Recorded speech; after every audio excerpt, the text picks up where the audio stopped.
I recently made a video on what DeepTech is, and I used a definition from the EIC work program to really try to dig into what it is. This video is a little more practical. It's a little more thinking about how evaluators figure out if this is actually DeepTech or not. And there are a lot of things that are just very confusing when it comes to the evaluation, because we just saw this Scale Up Europe Fund, which is funded by the European Innovation Council, by the EIC, at least partially, but that is where the government money comes from, just funded Lovable, which is a vibe coding platform. So is Lovable deep tech? I'm pretty sure it's safe to say that they're not deep tech. It's an excellent business, great execution, great company, but doesn't strike me as deep tech. So what is deep tech and what are the rules? There's a lot of companies that were funded through the EIC Accelerator that just do not sound like deep tech. They are companies that sound like simple tools, simple software, or even simple hardware that doesn't seem like, okay, is this really a deep technology? They basically have off-the-shelf hardware and some software where they connect a few things, and that is deemed deep tech because they were funded by the EIC Accelerator. So I thought about this because this is a question that I ask myself a lot when I look at a project. Why is this deep tech? And I came up with the term deep tech smuggling, where you try to present it as deep tech. And there are like a few little things. So first of all, you can't trick yourself through the EIC Accelerator. It's a very difficult program, and there are so many evaluation steps. Whenever you're puffing up your project a lot to get through the stages, at the end, someone is going to notice that, hey, wait a second, what you're doing is like a very simple software tool. You don't have anything special. You don't really have a mode. It's going to be very obvious, at least to the jury members at the end. But I personally know a lot of cases that got through all the steps and they ended up getting funded, and they were just big things that the jury didn't even know about. Maybe they didn't ask the question. Maybe they just didn't bother to ask like very basic things about current funding rounds or whatever. There are a lot of aspects where the evaluators and the jury members just make mistakes. Of course, I'm not suggesting to exploit anything. I'm just saying, how do you present yourself as deep tech? When you have hardware, a good way to present yourself as deep tech is to have patents. If you have any type of hardware,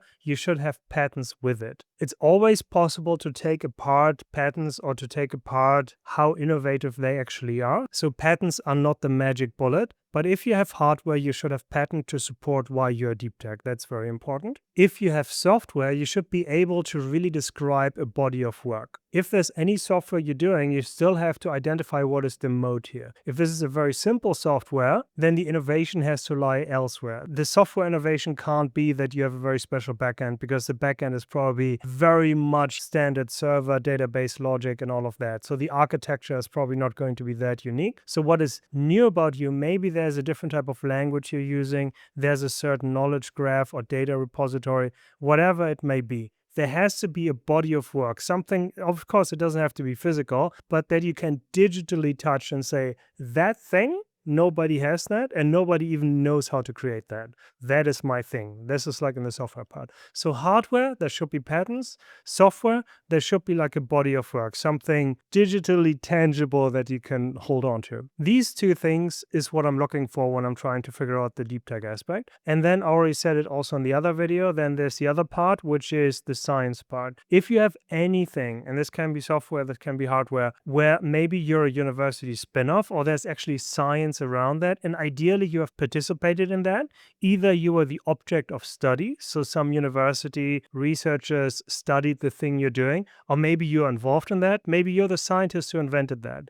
If there is science involved through a university, this is a big plus for deep tech. And this is on top of the patents for the hardware, on top of the body of work for the software. So now we have three things. So these are like the three horsemen of deep tech so far. But we can also add a fourth thing, which is the industry. So the fourth part to this whole thing is, what industry do you operate in? And that is also, I mentioned it in the other video, which is if you're in a very technical, manufacturing, industrial, chemical, medtech industry, it almost doesn't matter exactly what you're doing. It will always seem like there's science involved or it is deep tech just because you're in a very technical industry. So again, my example, if you have a technology you apply to shoes, it will not be as deep tech or as technical in its perception as if you apply the exact same technology to pharmaceuticals. Pharmaceuticals, just as an industry, is going to just appear much more DeepTech. So now we have the 4 horsemen of DeepTech.